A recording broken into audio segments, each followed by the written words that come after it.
Hey there. Ready to dive into some seriously fascinating stuff? We're taking a deep dive into your research on Slavic vampires. Excellent. Yeah, and from what I can see, you've got a real mix going on. Academic papers, folklore collections, even a news story in there. It's going to be a wild ride. Yeah, you're going for the full picture here, it seems. Absolutely. And it's interesting you've got Perkowski in the mix because he really gets into the nitty-gritty of the Slavic vampire. Yeah, he seems to be Z guy. He is, well, one of them at least. What I find fascinating about his work is how he challenges the stereotypical view of vampires. You mean like not all vampires are out to drain your blood? Exactly. I mean, everyone thinks vampire, they think bloodsucker, right? Right. But Perkowski paints a much broader picture. Yeah, he describes a vampire as, I'm quoting here, a being which derives sustenance from a victim who is weakened by the experience. Which really opens things up a bit, doesn't it? Absolutely. It's not just about the physical act of drinking blood. It's about draining anything vital, really, whether it's physical energy, emotional well-being, or even your will to live. It's kind of a chilling thought when you think about it. I know, right? It suddenly makes those energy vampires we hear about seem a lot more real. Exactly. And what's even more interesting is how these beliefs, these vampire myths, were used to explain the world, especially back in the day before modern science. Yeah, like that article you've got by Mashal about Slavic mythology. Yes. Mashal's work is fantastic. Yeah, he talks about how back then they believed that if someone wasn't properly baptized, their soul could become a restless spirit. Exactly. It all ties into these deep-seated anxieties about the soul and what happens after death. And it's not just any ghosts, mind you. Right, you've got your Navki. Ah, yes, the Navki. Imagine a child laughing in the dead of night trying to lure you in. Creepy. It is. And then you've got the Rusalki. You know, those are the water nymphs, right? Exactly. Yeah. Alluring, beautiful, but deadly. Yeah, they lure you in with their beauty, and then it's all over. It's like every corner of nature held some kind of hidden danger. Exactly. And these weren't just stories to scare children. They were explanations for why bad things happened, for the chaos and uncertainty of life and death. Which is where the vampire fits in perfectly. It's not just about a monster, it's about that primal fear of the unknown, of what happens after we die. Precisely. And what's fascinating is that this fear, it didn't paralyze people, it spurred them into action. Like they came up with all these rituals and stuff to protect themselves. Exactly. They weren't just passive victims, they were actively trying to take control, to outsmart death itself. So it's like folklore meets survival guide. In a way, yes. And this is where things get even more interesting, because you're not just looking at Slavic vampire beliefs in general, you're looking at the variations, the regional differences. Right, like the Kashups. Ugh, the Kashups. Perkowski did some fascinating work on them. They're a Slavic group, but they have these very specific beliefs about vampires. And what makes them even more intriguing is that they're found in both Europe and Canada. So their beliefs kind of traveled with them across the ocean. Exactly. Which shows how fluid these beliefs were, how they adapted and evolved over time and place. It's like a cultural game of telephone, but with vampires. In a way, yes. And they even had two distinct types of vampires, the Opchi and the Vijesi. Two for the price of one. What's the difference? Well, it's not so much about their powers or anything like that. It's more about how they're identified, the signs people looked for. Okay, so what kind of signs are we talking about? Oh, it could be anything from being born with teeth. Ouch. Right. Yeah. To having a certain membrane on the head. Imagine being a midwife in those days. You'd be terrified to deliver a baby. I know, right? Talk about a high-stress job. So what did they do if they thought someone was, a vampire? Well, that's where the precautions came in. And the Kashups had some pretty specific ones. Like, they would pour sand from the grave into the coffin. Sand. Why sand? It was believed to weigh down the vampire, to prevent it from rising. Interesting. And they would hide pieces of poplar wood from the mortician, because poplar wood, well, it was believed to have these protective properties. It's amazing how much detail went into these rituals. They weren't messing around. Not at all. It shows how real this threat felt to them, how every little detail mattered. It's like they were trying to impose order on something that's inherently chaotic and uncontrollable death. It is. It's this very human need to exert some sort of agency over the unknown. And speaking of, that unpredictable nature of of life and death, let's talk about, you have in your research here this fascinating collection of tales from Professor Vukanovich, and he really dives into Balkan gypsy beliefs about vampires. Yes, Vukanovich. Yeah, his work is incredible. Talk about a deep dive. It's like he drops you right into the middle of their world.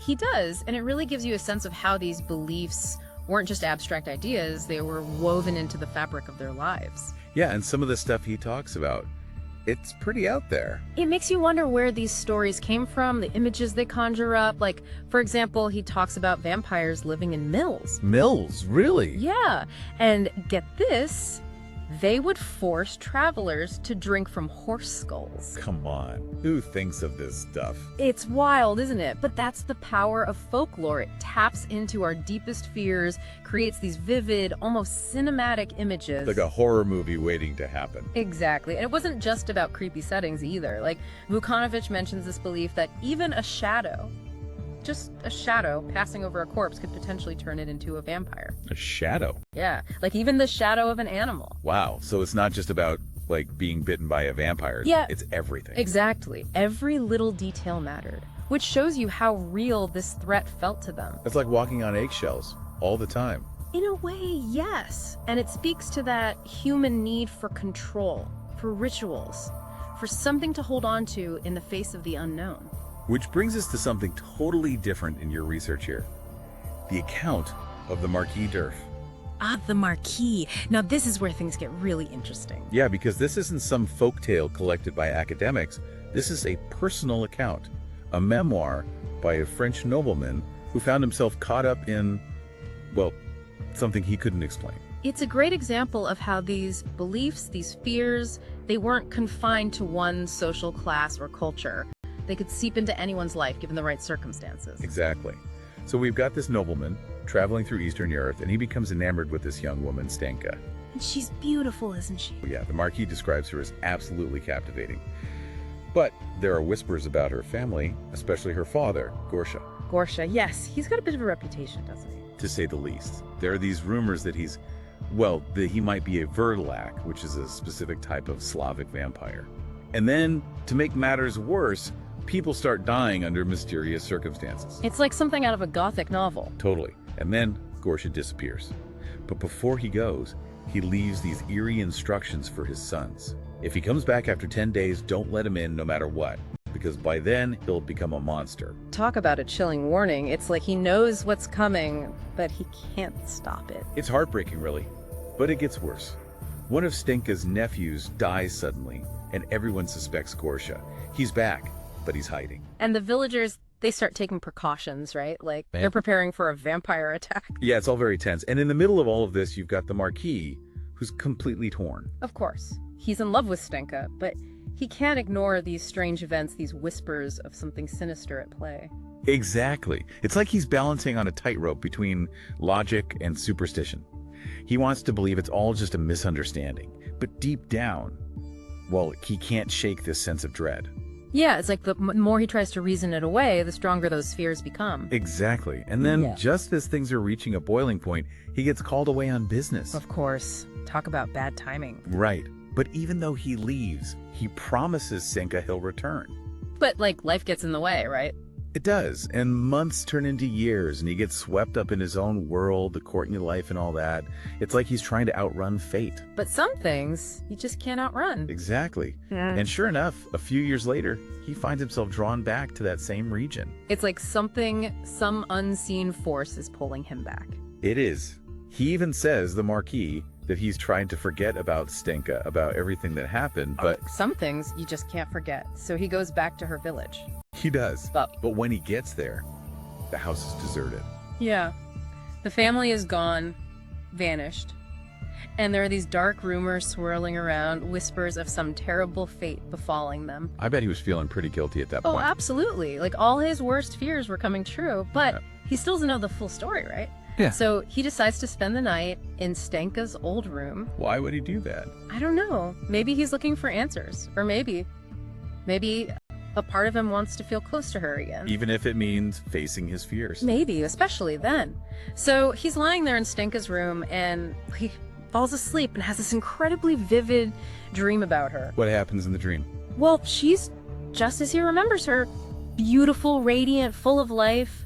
And as he's dreaming, he realizes how much he loved her, how foolish he was to let her go. But it's just a dream, right? That's what he thinks. Yeah. But then he wakes up. Okay. She's standing there, right by his bed. No way. It's her, or at least it looks like her. But the Marquis, he notices something's different. He says there's a coldness to her touch, her gaze seems empty, and she's not wearing the religious icons she always used to wear. The ones that were supposed to ward off evil. Exactly. This is bad. This is really bad. Yeah, and but there's more. He's drawn to her, can't help himself. She offers him some wine, and as he drinks, his fear starts to give way to desire. Oh no, he's playing right into her hands. It is, and that's where the Marquis leaves us hanging. He doesn't reveal what happens next, whether he escapes or succumbs to whatever fate befell Stenka and her family. Talk about a cliffhanger. So what does it all mean? Well, I think that's up to each of us to decide. But one thing's for sure, the Marquis d'Urf's story, these vampire myths, they're not just spooky tales. They're about something deeper, right? Exactly. They're about our hopes, our fears, our deepest desires. They're a reflection of ourselves and the things we grapple with, even today. That's a great point. So as we wrap up this deep dive, it's not just about vampires, is it? It's about using these stories, these beliefs, as a lens to understand ourselves a little bit better. Exactly. Well, that's some seriously fascinating stuff. Thanks for taking this deep dive with us. And until next time, keep exploring those dusty old books. Who knows what you might find?